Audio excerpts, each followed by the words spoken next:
राम राम राम राम राम राम राम राम राम। हे नाथ, हे मेरे नाथ, मैं आपको भूलू नहीं। सर बीकानेर में हुआ। भगवान ने गीता में कर्मयोग, ज्ञान योग और भक्ति योग ये 3 बताए हैं। और यहाँ प्रकरण किसका है?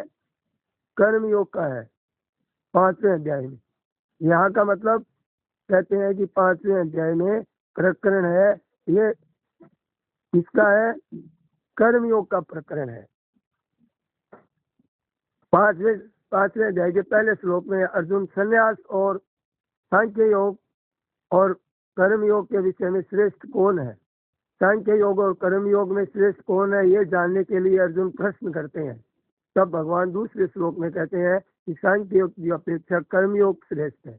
फिर तीसरे में कहते हैं कि कर्म योग के द्वारा सुख पूर्वक मुक्त हो जाता है, सुख पूर्वक मुक्त हो जाता है। अब इसका फल एक बताते हैं चौथे श्लोक में कि सांख्य योग और कर्म योग के फल में एकता है। और मतलब है कि सांख्य योग की अपेक्षा कर्म योग शीघ्र सिद्धि देने वाला भी बताया। और यद सांख्य प्राप्त स्थानम, जो ज्ञान योग से जो लाभ होता है वो कर्म योग से हो जाता है। और ये शीघ्र सिद्धि देने वाला कर्म योग का साधन सांख्य योग की अपेक्षा सिद्धि देने वाला है। तो भगवान कहने का मतलब यह है कि फिर ये कर्म योग का वर्णन करते हैं भगवान 13 से और 26 इन श्लोकों में। भगवान मतलब है कि सांख्य योग फल सहित वर्णन करते हैं। 13 से 26 तक सांख्य योग का फल सहित वर्णन करते हैं। तो महाराज जी का कहने का क्या तात्पर्य है कि वो भगवान ने ये कहा कि मैं पुनर्योगम से संशय, वो कर्म योग में संन्यास दोनों पर विवेचन करते हुए कहते हैं कि अब विवेचन तो कर दिया, पूरा हो गया, तो दोनों एक है, ये कहना चाहते हैं। इनका फल अलग अलग नहीं है। ये 5वें अध्याय में आरंभ में कह दिया भगवान ने। अब छठे श्लोक में यानी कि सांख्य योग और कर्म योग का विवेचन करते हैं तो कर्म योग को तो सुगम बताते हैं और शीघ्र सिद्धि देने वाला भी बताते हैं। और इसके अंदर फिर ये वर्णन करके फिर छठे अध्याय में दोनों का वर्णन करते हैं। पहले श्लोक में अनाश्रित है कर्म फलम कार्यम कर्म करोति है स सन्यासी स योगी च, वही सांख्य योगी है, वही कर्म योगी है। तो क्या कहते हैं, मानो कर्म का फल का त्याग, मानो उत्पत्ति विनाशशील वस्तुओं में राग द्वेष न हो, ये कहने का तात्पर्य। सांख्य योग क्या है, कर्म योग क्या है, कि यही तात्पर्य है दोनों का कि ये जो उत्पन्न और नष्ट होने वाले पदार्थ, व्यक्ति, वस्तु आदि है, वो परिवार आदि जितने भी हैं, जो हमें इस प्रकृति के द्वारा जो प्रकृति का कार्य है, ये इसके साथ में हमारा राग द्वेष न हो। अच्छा, इनका त्याग करना है ना, चाहे सन्यासी चाहे योगी चाहे, मानो वो ही सन्यासी होता है और वो ही योगी होता है। इनका त्याग करने वाला, राग द्वेष रखने वाला सन्यासी योगी थोड़ी होगा, राग द्वेष को छोड़ने वाला सन्यासी योगी होगा। तो ये तात्पर्य है। इतनी बात इतनी देर महाराज जी ने जो सत्संग बताई है हमको, यह है कि हमें राग द्वेष नहीं करना है। तो कर्मियों का विवेचन करते हुए कि सिद्ध पुरुष हो जाता है, कि सिद्ध पुरुष के क्या लक्षण है क्या पता, कि आइए बोले महाराज जी छठे अध्याय का 8वां श्लोक, ज्ञान विज्ञान तृप्तात्मा कूटस्थो विजितेंद्रिय। तृप्तात्मा क्या हुआ, तृप्तात्मा कैसे हो गया, कि बोले राग द्वेष मिट गए, ज्ञान विज्ञान से तृप्त हो गया। इतनी तृप्त होने का क्या है रास्ता, कि राग द्वेष न करे, समता में रहे, इसलिए तृप्त हो गया है। ये 7, 8, 3 श्लोक है ना, ये सिद्ध कर्मी योगी के लक्षण है। ज्ञान विज्ञान तृप्तात्मा कूटस्थो विजितेंद्रिय युक्त इत्युच्यते योगी समलोष्टा समकांचन सूर्य मित्रार्युदासीन मध्यस्थ देश बंधुषु साधुष्वपि च पापेषु समबुद्धिर्विशिष्यते। योगी युंजी समबुद्धिर्विशिष्यते। तो कहने का मतलब क्या है कि कर्मियों के सिद्ध होने पर ये सब क्या हो जाता है, एक हो जाते हैं। महाराज जी ने कहा कि मैंने कल भी विवेचन किया था। क्या विवेचन किया था? कर्म योग, ज्ञान योग और भक्ति योग। जब सिद्ध हो जाते हैं, राग द्वेष मिट जाता है, तो सब एक हो जाते हैं। उसमें कुछ अवंतर भेद रहता है, कुछ ये अवंतर फर्क क्या है, परंतु ये सिद्धि होनी चाहिए। अवंतर भेद भले ही रहे, सिद्धि हो गई, अब दुख मिट गया, जन्म मरण मिट गया और आनंद की प्राप्ति हो गई। तो कहते हैं कि अब 9वें श्लोक का अर्थ बताते हैं महाराज जी थोड़ा विस्तार से। सूर्य मित्राल युदासीन है। सूर्य और मित्र का विवेचन कर रहे हैं। सूरज किसे कहते हैं और मित्र किसे कहते हैं? भगवान को सूरज कहते हैं। जो उपकार के बदले उपकार करता है उसको मित्र कहते हैं। मित्र से बहुत ऊंचा होता है सूरज। अपकार करने वाले का भी वो उपकार करता है, बुरा करने वाले का भी वो भला करता है, उसको सूरज कहते हैं। तो ये श्लोक फिर भगवान ने 10वें श्लोक में अलग प्रकरण चला। यानी कि आप देखिए कि ये 6ठे अध्याय में 9वें श्लोक तक ये कर्मयोग का ही विवेचन है। कर्मयोग की बात जो पीछे कमी रह गई थी वो 9वें श्लोक तक पूरी की है भगवान ने।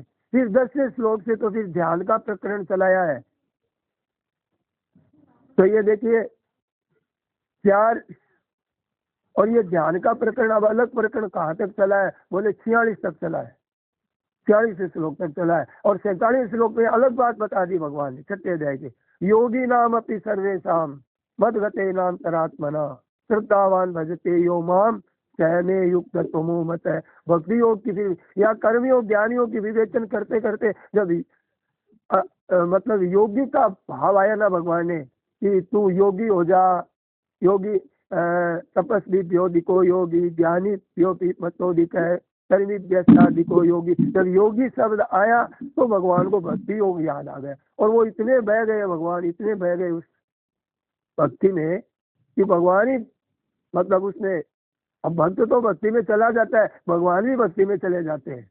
तो फिर क्या किया कि भगवान ने 7वां अध्याय भक्ति का भी अंतरात्मा मतलब बस दूसरा नहीं है कोई, भीतर में एक परमात्मा तृप्त हो गया एकदम, अंतरात्मा का मतलब। और अब जब बाहर से एक भजन हम लोग बाहर से कर रहे हैं अभी भक्ति, और वो करता है भीतर से भगवान का। अब आगे बात देखिए कि चल रही थी कि 7वां अध्याय भगवान ने बिना कहे ही, बिना प्रश्न के ही शुरू कर दिया, क्योंकि भक्ति का प्रकरण याद आ गया। अब याद आने के बाद में बीच में 8वें में अर्जुन प्रश्न कर लिया, पर भगवान की बात बाकी रह गई। तो फिर 9वां अध्याय भगवान ने अपनी तरफ से शुरू किया, उसमें कोई प्रश्न उत्तर नहीं आया। 10वें अध्याय भगवान ने अपना 11वां भी और 12वां भी इतना बड़ा, जब पेट भरा भगवान का कि अब मेरा तृप्त हो गया, कहने में कमी भी रखी है भगवान ने। तो यहाँ ये कहना चाहते हैं कि सूर्य और मित्र 2 चीज हुई। हाँ, ज्ञान का क्या बताया कि एक परमात्मा ही है, एक परमात्मा ही है, हमारे दिख नहीं रहे हमें, अव्यक्त मूर्ति है। मूर्ति तो है पर अव्यक्त है। ऐसा कोई दृढ़ता से मान लेता है कि है एक अव्यक्त मूर्ति है, दिख तो नहीं रही है मेरे को पर है, ऐसा जो दृढ़ता से मान लेता है उसका नाम ज्ञान है। और विज्ञान किसे कहते हैं कि सब कुछ भगवान है ऐसा अनुभव हो जाना, सब कुछ भगवान ऐसा अनुभव हो जाना, उसका नाम विज्ञान है। अब इन दोनों को मिला दो आप, ज्ञान और विज्ञान को मिला दो तो क्या होगा कि मैं भगवान का हूँ और भगवान मेरे है।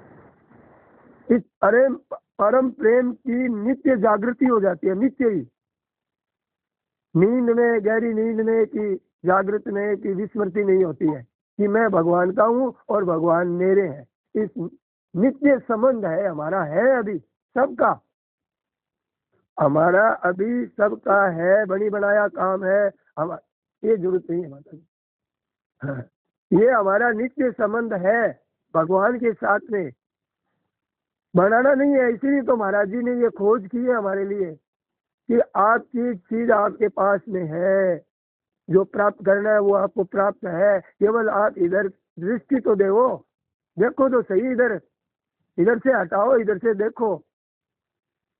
तो ये क्या कहते हैं, नित्य संबंध की जागृति हो जाती है, जागृति नित्य संबंध की हरदम। पहले उसकी कल बताया ना कि पहले वो कोई वस्तु व्यक्ति नहीं देखेगा, पहले भगवान देखेगा, फिर कोई व्यवहार की बात करेगा।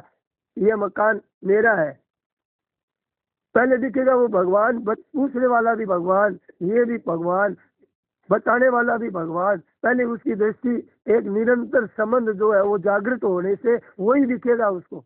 हमको अब अलग अलग दिखते हैं। तो ये बात बताई, ये संबुद्धि।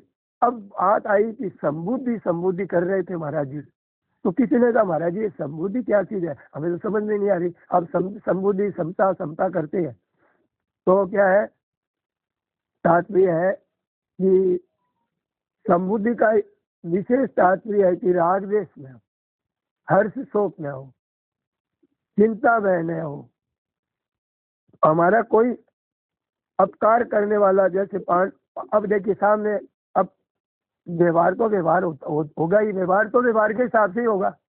समता, व्यवहार समता में नहीं है कि एक साथ बैठ करके भोजन करो तब प्रेम होगा, अद्भुतन खाना एक साथ प्रेम करना, वो समता नहीं है। बोले हमारा भाई भाई का बहुत ज्यादा प्रेम है, हम एक थाली में भोजन करते हैं, और एक थाली में भोजन करते हैं तो वो झूठ खाते हैं, पाप लगता है, कितने ही भाई कितने ही नजदीक हो। तो अब सामने देखिए कि अब द्रोणाचार्य जी हैं, भीष्म पितामह है, उनसे शिक्षा ली है, गुरुजन है, माता पिता की तरह है। उनके जब छोटा था, अर्जुन कहता है कि मैंने कपड़े खराब किए इनके, तो अब इन गुरुजनों को आप मारने के लिए कहते हैं। तो मारने के लिए क्यों कह रहे हैं, क्योंकि ये पक्ष ले रहा है जो आतताई है, दुर्योधन, जो अराजकता फैला रहा है, धर्म को नष्ट करने वाला है, तो उसका साथ दे रहे हैं। इसलिए आपके ऊपर बाण चलाना जरूरी है, आपके ऊपर नहीं चला रहे हैं हम। हाँ, ये हमारी क्षमता है, देखिए इसका भी नाम क्षमता है। ऐसे याद करोगे या तो ऐसे, ये इसका नाम भी क्षमता है। तो कृपाचार्य, ये द्रोणाचार्य आदि ये पूजनीय है महाराज, क्योंकि दुर्योधन का पक्ष लिया। तो कोई हमारे जब के साथ मारपीट करता है, चोरी करता है, ऐसे काम करता है। अब भगवान ने क्या कहा, सूर मित्र उदासीन मध्य देरी सु, कि देरी है लेकिन हमारा भाव में अंतर में नहीं पड़ेगा, अंदर में फर्क नहीं पड़ेगा व्यवहार में। और सेठ जी तो ऐसा करते थे कि सेठ जी के नजदीक वाले थे और सेठ जी की सत्संग नहीं करने वाले दूसरे थे, उनका बंटवारा करना है आपस में। तो सेठ जी के जो नजदीक रहते उसको कम देते थे और उसको ज्यादा देते। तो ये भी एक क्षमता है। ये हम लोग कहेंगे अभिक्षमता तो कर ही दिया, नहीं, ये है कि मतलब इस तरह से स्वाभाविक एक। तो ये बताया कि एक तो सूर्य मित्र और उदासीन शत्रु, और महात्मा क्या कहते हैं, तो दो आदमी विवाद कर रहे हैं, तो आधे तटस्थ लड़ते के बीच में जाकर के संधि करा दे, मित्रता करा दे, उनकी लड़ाई मिटा दे, उनको भी समझा दे, उनको भी समझा दे। ये मध्यस्थ होता है, ये मध्यस्थ होता है। और साधु तो हमें पता ही है, और पापी का भी हमें पता ही है। तो ये माता पिता भाई बंधु हमारी जाति के हैं, ये तो ऐसे हमारे ये हम जो जिनको मानते हैं उनकी क्या है कि महात्मा को, जो परमात्मा की जो जिनको सिद्ध हो गए हैं, उन क्षमता रहती है। अब बताइए कहाँ साधु है, कहाँ कसाई है, उनमें जरा भी उनके मन में ऐसा भाव नहीं आता है, विषमता नहीं आती है भीतर में जरा भी, कि अरे तो रात दिन हत्या कर रहा है, रात दिन, और ये रात दिन कितने आदमियों को कल्याण कर रहा है। उनमें जरा भी भेद नहीं है भीतर में कि ये बड़ा हो गया है और ये छोटा हो गया है, कुछ नहीं। हाँ, बात चलेगी आदर करने की, तो कसाई का आदर कैसे करेगा व्यवहार में। साधु का आदर करेगा, ये तो व्यवहार भी होगा। संबुद्धि जिनका व्यवहार विरुद्ध आचरण है, एकदम आचरण खराब है, दोनों के आपस में मिलते नहीं है, न मिलने पर भी उनकी बुद्धि सम रहती है। समता की बात समझ गए ना, ये समता की बात है, इसे कहते हैं समता। भीतर में समता भीतर में होती है, बाहर में समता नहीं होती है। आजकल बाहर में समता करना चाहते हैं, तो ये बाहर में समता तो ठीक नहीं है। जिसकी तो कर्मयोग से सिद्ध हुआ पुरुष, उससे परमात्मा बुद्धि होगी, वो न राग करना है न द्वेष करना है, बस ये ध्यान रहेगा। और सबकी सेवा करनी है, सबकी। अब कोई मुसलमान ठंडी में मर रहा है तो उसको कपड़ा देगा, वो जरूर देगा। कसाई है ठंडी में मर रहा है, भूखा मर रहा है, तो रोटी दे देगा उसको।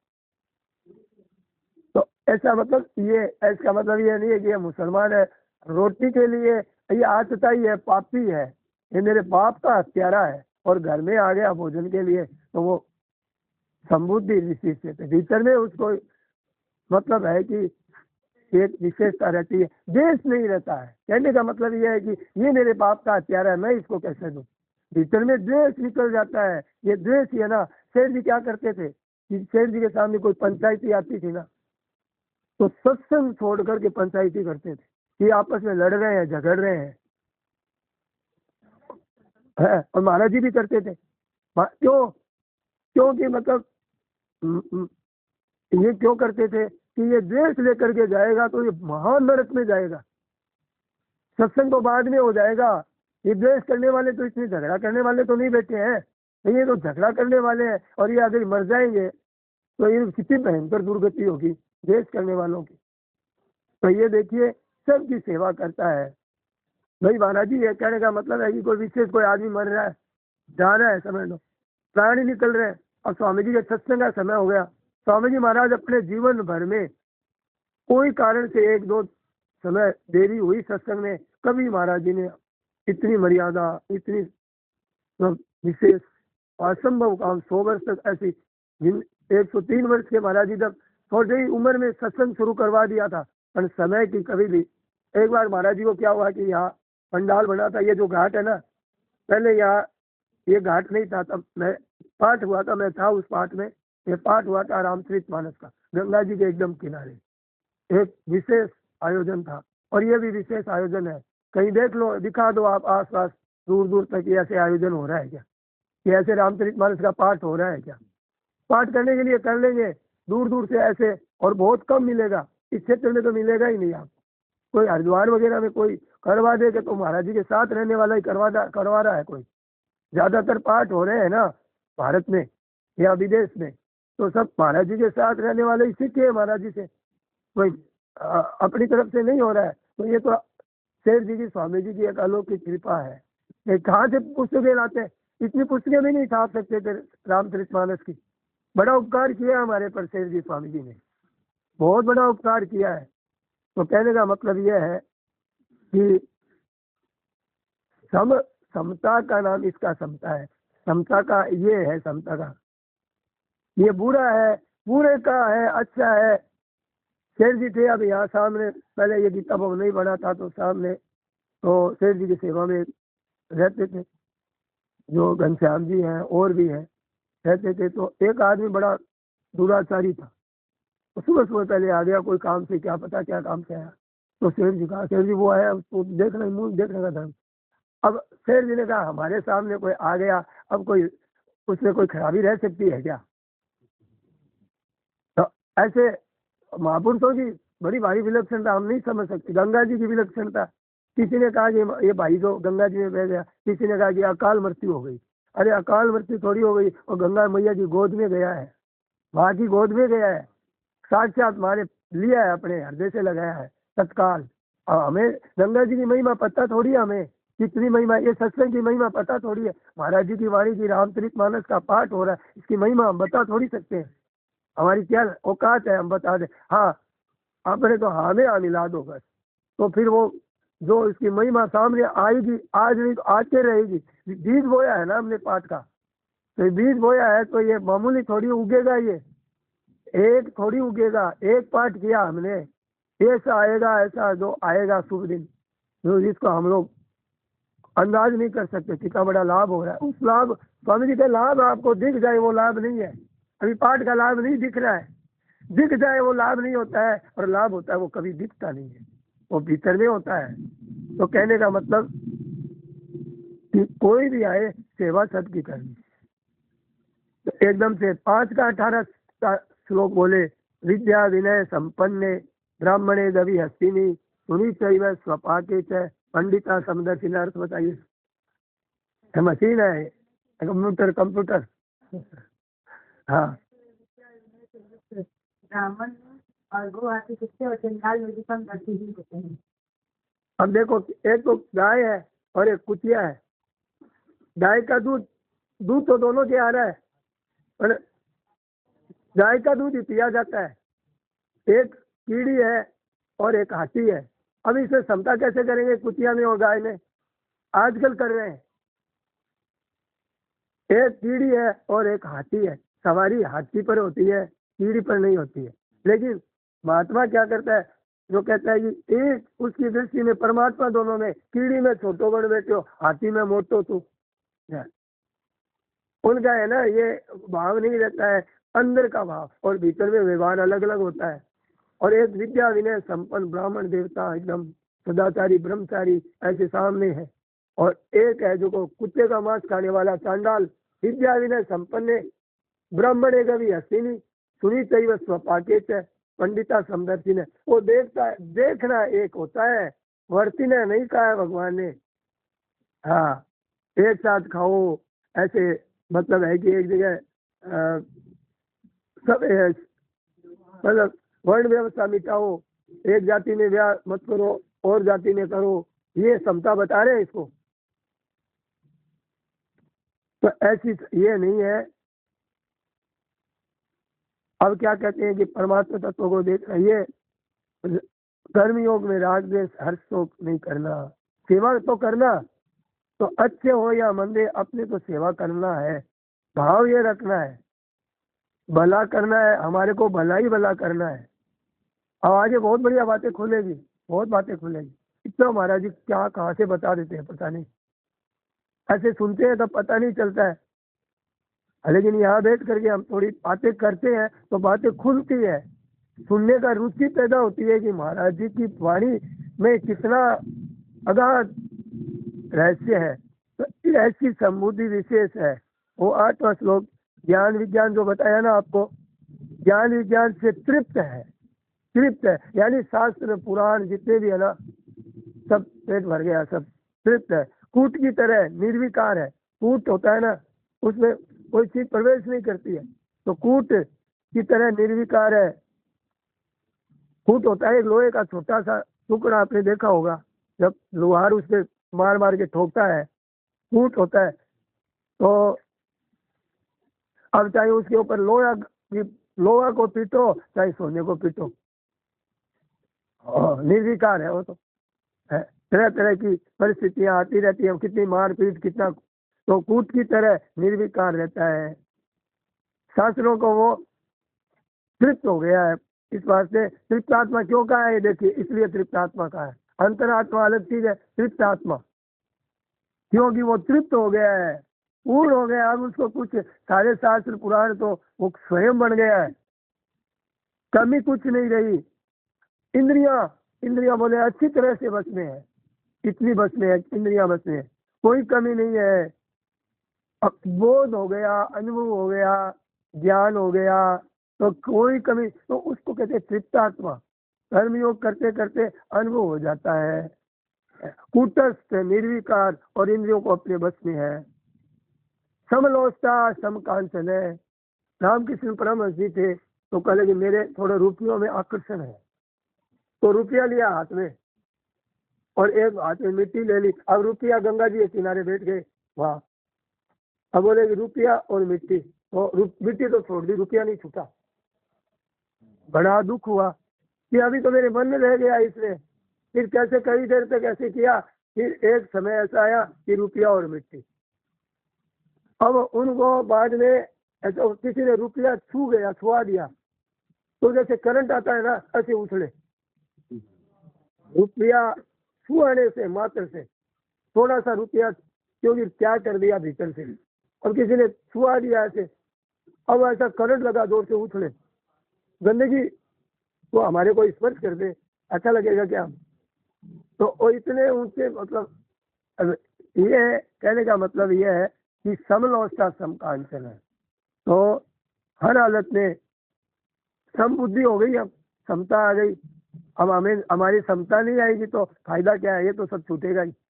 जिनके लिए रात दिन हम परिवार में हैं, वैसे ये परिवार संबंध जितने भी हैं तो पहले ही छोड़ दे, पहले ही ये हो जाए जो कि अभी बताया ना कर्मयोगी का, कि रुपया पैसा धन मकान जमीन शरीर ये सब बिछुड़ने वाले हैं, तो इनके साथ हमारा क्या संबंध है? गाय की भैंस क्या लगती है? तो ऐसे ही समबुद्धि समता आ गई, ये बात बताई है, ऐसी बातें महाराज जी कहते गीता में बताई है। अब आपको पूछना क्या है? जो प्रश्न करता है उससे पूछते हैं कि महाराज जी समबुद्धि का अर्थ क्या है? कि समबुद्धि का मतलब क्या है? एक तरफ तो देखो जाए कि शरीर शरीर एक तरफ तो ये शरीर है हमारा, ये अंत भौतिक नाशवान गंदा, सबसे गंदी चीज लेकर के भगवान ने ये शरीर मनुष्य का शरीर बनाया है, और सबसे ऊंचा है ये मनुष्य शरीर, सबसे ऊंचा है। और जितनी गंदगी इस मनुष्य शरीर में, ऐसा गंदा शरीर संसार में कोई सा ही नहीं है, सुअर का भी नहीं है। वो गंदगी में रहता है, बात अलग है, शरीर ऐसा गंदा नहीं है। जैसा मल जितना मनुष्य का गंदा है पसीना है, जितनी गंदगी भरी हुई है, ऐसी गंदी चीजें उसमें नहीं है, पशुओं में भी। तो सबसे गंदी चीज से ये शरीर बना है, और सबसे दुर्लभ। तो ये क्या है? पांच भौतिक सबके एक समान, तो सब समान है, तो प्राण तो सबका समान है। वो उसको नहीं देखता है कि ये पापी है कि दुष्ट है, कि ये देखता है कि प्राण तो मेरा भी जैसा शरीर है वैसा भी इसका भी शरीर है, इस शरीर को भी भूख प्यास लगती है तो इसको अन्न जल देते हैं, तो वो भी प्राण है, उसमें तो वो कोई ये नहीं है कि इसका है। अब देखिए हमारा शरीर या पापी का शरीर भी उसका तो है नहीं, पापी का शरीर तो उसका तो है नहीं, पापी का शरीर भी हमारे शरीर की तरह ही है,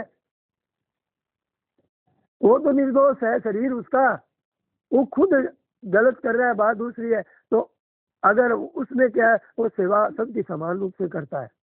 समबुद्धि का मतलब ये हुआ, हड्डी मांस तो एक समान है। देखो अब मेरे को कभी ये नहीं मानना कि मेरा शरीर तो अलग है और दुनिया में जो शरीर है वो अलग है, ये मानने वाला कभी ये मार्ग पर चल ही नहीं सकता।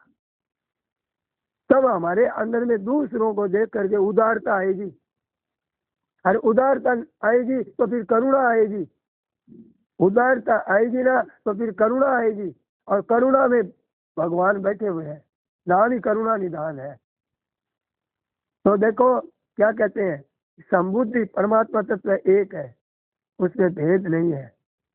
चमार ब्राह्मण सदाचारी पापी सब में एक परमात्मा तत्व है, और सेवा सब एक है, पापी की भी सेवा और साधु की भी सेवा, तो सबकी सेवा करनी है। पापी को भी दुख दूर करना है, देखिए कितनी बढ़िया बात है, पापी का भी दुख दूर कैसे हो, ये भावना रहनी चाहिए, तब हमारा कर्मयोग सिद्ध होगा।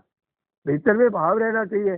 भगवान ने रावण को मारा तो कल्याणी तो किया, और जब अंगद को भेजा तो भाव तो यही था कि तेरा तो हमारा तो काम हो जाए, तेरा हित हो जाए। तो अपने हाथ का, अच्छा हमारे हाथ में किसी जगह पीड़ा हो, तो अब कहीं पैर में पीड़ा है, तो हम पैर की पीड़ा है हाथ की पीड़ा को अलग अलग मानेंगे क्या? ऐसी पैर एक पापी है समझ लीजिए, और हाथ एक धर्मात्मा है, तो मतलब है कि धर्मात्मा और पापी में जो पीड़ा दूर करने में क्या अंतर आएगा? तो अब कहते हैं कि भाई मेरे पैर में कांटा रह गया, इसमें पैर में कांटा नहीं निकालूंगा मैं। अरे आप जब अपने पैर का कांटा निकालने की वही चेष्टा करते हो कि हाथ में निकालने की, तो फिर पापी का दुख दूर करने में क्यों वो तुम्हारे से अलग है क्या? कोई वो अलग नहीं है तुम्हारे से। तो ये सबको सब पहुंचाना, सबका दुख दूर करना, सब सुखी कैसे हो जाए और ये पाप से कैसे छूट जाए, इसमें कौन सा है? ये पाप से कैसे, उसमें तो समबुद्धि, ये समबुद्धि है। पंचरत्ती में सब सब 5 तत्व का मेरा शरीर है, तो पापी का भी 5 तत्व का ही है, मुसलमान का भी 5 तत्व का ही है। भले वो हमारी बहन बेटियों को ले जाते हैं, हमारे मंदिर तोड़ते हैं, हमारा बड़ा आतताई बड़ा पाप करते हैं, उनको सजा देना मारना कोई बुरा नहीं है, पर भीतर में भाव खराब क्यों करें, बुरा क्यों समझे। तो ये देखो परमात्मा व्यापक है, ये कोई तत्व परमात्मा तत्व की तरफ ध्यान करवा रहे हैं कि वहां समदर्शन होने के लिए कह रहे हैं, व्यवहार में नहीं कह रहे। व्यवहार में तो भेद होगा ही। तो इसमें देखिए राग द्वेष हो जाता है ना, ये बांधने वाला है, ये गड़बड़ है। परमात्मा तत्व है, सेवा बुद्धि शरीर बुद्धि, तो उसकी समबुद्धि, इसमें सारी बुद्धि एक हो जाता है। सेवा बुद्धि एक हो जाता है, परमात्मा तत्व बुद्धि एक हो जाता है, और शरीर को लेकर के शरीर एक है उसमें एक हो जाता है, पर उसमें व्यवहार में भाव अलग रहता है। खाना पीना आजकल क्या है, खाना पीना वर्ण व्यवस्था ये कुछ नहीं है बोले, तो ये ठीक नहीं है। स्वामी जी महाराज ने कहा ये ठीक नहीं है। तो किसी में राग द्वेष न करना, ये सार चीज है। सार चीज आपने अब राग द्वेष नहीं करेंगे। संबुद्धि का तात्पर्य है कि परमात्मा है, इसका तात्पर्य संबुद्धि का मतलब ये है एक परमात्मा है, ये खास बात है, परमात्मा है सब में। तो ये अनुकूलता में क्या होता है, हमारा राग होता है कि हमारे, और प्रतिकूलता में क्या होता है कि हमारे द्वेष होता है। तो एक कसाई है और एक साधु है, व्यवहार में फर्क है। पापी का अहित हो जाए ये नहीं होगा कि इसका अहित हो जाए, वो शराब नहीं देगा, उसको वरदान नहीं देगा, शराब वरदान नहीं देगा। तो साधु तो सेवा करता है उसको वरदान देगा, और सेवा नहीं करता है उसको शराब देगा, ऐसा नहीं है। सुख में सब में खास बात क्या है, राग द्वेष नहीं हो, और खास बात क्या है, परमात्मा है। खास बात है दोनों चीजें, दोनों बातें खास है। सब में परमात्मा परिपूर्ण है। सेवा भला सुख पहुंचाना, सेवा करना, किसी प्रकार का राग द्वेष नहीं करना, ये समत्वम योग उच्यते। समता का अर्थ समझ आ गई ना, इसके कहते हैं समता।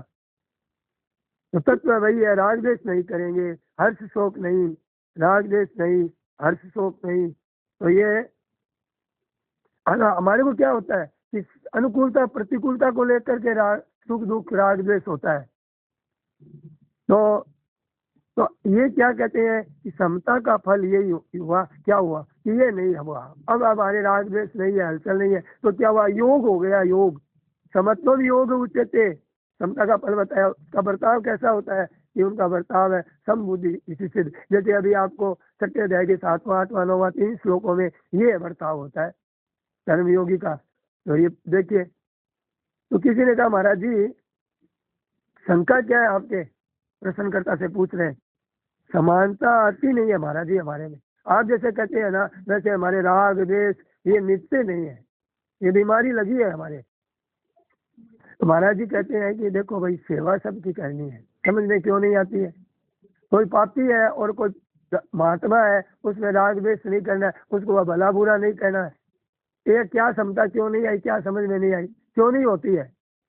अपनी सेवा सबकी बड़ी, सबका उद्धार सबका कल्याण, व्यवहार में भेद होगा ही, पर समबुद्धि में फर्क नहीं आएगा। पर समबुद्धि की महिमा है, समबुद्धि की महिमा है। गीता जी उसी को पास करती है जिसकी समबुद्धि है। अरे आप कितने याद कर लो, शास्त्र पुराण पढ़ लो, कितने आपके चेला चेली बन जाओ, बाहर की बात बहुत ठीक है। समबुद्धि एक परमात्मा को लेकर के सेवा करने के सब पात्र है। आज याद सुन लो कान खोल के, सब पात्र है, सामने आ गई उसको सेवा कर दो। तो कर्म योग में द्वेष मिटाकर सेवा, ये खास है, द्वेष नहीं रखना। परमात्मा तो सब में परिपूर्ण है। हमारे शरीर में हाथ पैर में भी फर्क है, टट्टी पेशाब में भी फर्क होता है। कोई गंदगी है हाथ, और एक तो अलग चीज है, वो व्यवहार में तो अलग है, उसको साफ सुथरा रखेंगे हाथ को। अब कहते हैं कि क्यों हाथ को इतना धो रहे हो, इसके साथ में क्यों इसमें विषमता कर रहे हो, और पर कांटा लग जाएगा आप, तो उसमें समता, उसमें व्यवहार में तो एक रहेगी, समता ही रहेगी। तो हम अपने शरीर के साथ में एक विशेष असमता रखते हैं, तो फिर पापी में और साधु में क्या फर्क हुआ, सेवा में फर्क नहीं, तो व्यवहार में जहाँ फर्क है वहां भी भीतर से समबुद्धि है, फर्क नहीं है। भीतर में समबुद्धि है, व्यवहार में भी ध्यान रखना, ठीक है। भीतर कहाँ से लाते हैं, क्या लाते हैं महाराज जी, और हम लोग क्या समझ सकते हैं? क्या हम लोग महाराज जी की सारी बातें तो समझ ही नहीं सकते हैं, असंभव है। महाराज जी के भीतर में कितने बड़े भाव भरे हुए हैं, ऐसे महात्मा हो। देखिए, तो हम लोगों को तो ध्यान इधर में थोड़ा उनकी कृपा से गया है, इसलिए हमारे लिए तो असंभव काम संभव हो रहा है। आज आएगा पाठ में, सुबह वाला प्रवचन सुनिएगा, इतना बढ़िया प्रवचन है आज का। यही बातें बताएंगे कि आपके लिए असंभव काम संभव हो रहा है गंगा जी के किनारे, और ऐसा पाठ का मौका मिल रहा है। हम लोगों को पता ही नहीं है महिमा का। तो महाराज जी ने कहा असंभव काम संभव हो रहा है, सबके परिपूर्ण मेले से मेले में, वैसा का वैसा मेले से मेला, गंदगी भरी है एकदम, गंदगी, घोर गंदगी, वहां परमात्मा वैसे के वैसे परिपूर्ण है, संबुद्धि वैसे ही देखेगा वो। तो ऐसे देखिए, तो देखो ये बहुत बढ़िया। लेकिन परमात्मा वैसे के वैसे, ठाकुर जी विराजमान वैसे के वैसे उस गंदगी में भी। अब परमात्मा तत्व एक समान, परमात्मा तत्व राग द्वेष नहीं करना, अपनी जैसे हमारे, अब देखिए हमारे सामने माँ है, बहन है, स्त्री है, अब इनके भाव तो परमात्मा तत्व है, परिवार के हैं हमारे सदस्य, भाव तो एक ही है, लेकिन व्यवहार अलग अलग होगा, व्यवहार तो अलग अलग होगा। अब देखिए व्यवहार अलग अलग होगा, पर पीड़ा होगी तो माँ के पीड़ा होगी कि स्त्री के पीड़ा होगी कि बहन की पीड़ा होगी, तो उसमें तो हमारा भाव दूर करने का रहेगा। और हमारे पीड़ा होगी तो हमारे परिवार वालों की हम कैसे सेवा करते हैं कि इनकी पीड़ा दूर हो जाए। तो ऐसे ही किसी के भी पीड़ा है, दुख है, तो हमें लगेगा अपना ही है, वो अपना ही है। हाँ, आत्मपम्बे न सर्वत्र है। तो देखिए व्यवहार से भी समान कैसे होगा। तो ये देखिए जैसे सत्संग महाराज जी बढ़िया बातें बता रहे हैं सब हमारे। अब देखिए पुत्र है और शिष्य है, तो पुत्र को बाप थप्पड़ भी लगा देते हैं, पर भाव क्या रहता है? भाव तो इसका रहता है ना। हाँ, शिष्य होता है, गुरु उसको डांट देते हैं, फटकार देते हैं। तो डांटने फटकारने में क्या चीज है? भाव। भाव में तो विषमता आएगी। देखिए नहीं, इसमें व्यवहार में तो विषमता आएगी और भाव में हित का भाव रहेगा ही। तो ये देखिए, अब बीच में प्रशंसा भी कर देगा, ये अच्छा पढ़ता है, और डांट भी देगा। भाव में दोनों में एक है। तो इस बात से राग द्वेष नहीं करना, समता का भाव रखना। शंका पूरी हुई कि नहीं हुई? महाराज जी बोलते तुम्हारी शंका मिट्टी की नहीं मिट्टी, ये समता किसे कहते हैं? तो वो अब क्या बोले, इतना समझाने के बाद में तो बच्चा ही समझ सकता है कि समता किसे कहते हैं। आप कितना ही पढ़ लो, कितना ही पढ़ लो, कितना ही पुराण पढ़ लो, जब तक आपके समता नहीं आएगी, गीता आपको पास नहीं करेगी। और समता आ गई तो अब जयराम जी की, उसकी परमात्मा की तरफ दृष्टि है, समता वाले की केवल परमात्मा की तरफ दृष्टि है, और राग द्वेष है नहीं उसके। सोवा समलोष्टा समकांचन, सोना लोहा है, एक तत्व है। अभ्यास है क्या महाराज जी इसके लिए? किसी ने पूछा। महाराज जी कहते हैं अभ्यास नहीं है, यहाँ ज्ञान है। अभ्यास नहीं है, समझ है। अपने को समझ काम में लेनी है, ये विचार विवेक है। ज्ञान दे, अभ्यास तो पुनः पुनः होता रहता है। इसमें तो कई समझ में आई, कितनी देर लगी। विवेक जानना मानो समान रूप से परमात्मा परिपूर्ण है। किससे करें राग द्वेष? जट जगू बटे महाराज राम जी, रागु काहे से वैर विरोध, कितनी तरह से समझा दिया, भजन से समझा दिया। महाराज जी ने कोई कमी तो रखी नहीं समझाने, और हम इतने ढीठ है कि हम नहीं मानने में कोई कमी नहीं रखी है। वैसे ही रहा है, स्वभाव जन्म जन्म से पढ़ा है, लेकिन कितना ही पढ़ा रहो, अंधेरा लाख वर्ष का है। तो एक किली जलते ही सब कि थोड़ा धीरे से होगा, इतने दिनों से नहीं, ऐसी सत्संग मिल गई अपने को, अब कोई अंधेरा नहीं रहेगा। परमात्मा परिपूर्ण है, इसको समझा शास्त्र। तो यहाँ पे बहुत ही करण निरपेक्ष की बात, करण से ऊपर जितने साधन है सबसे ऊंचा उठ गया।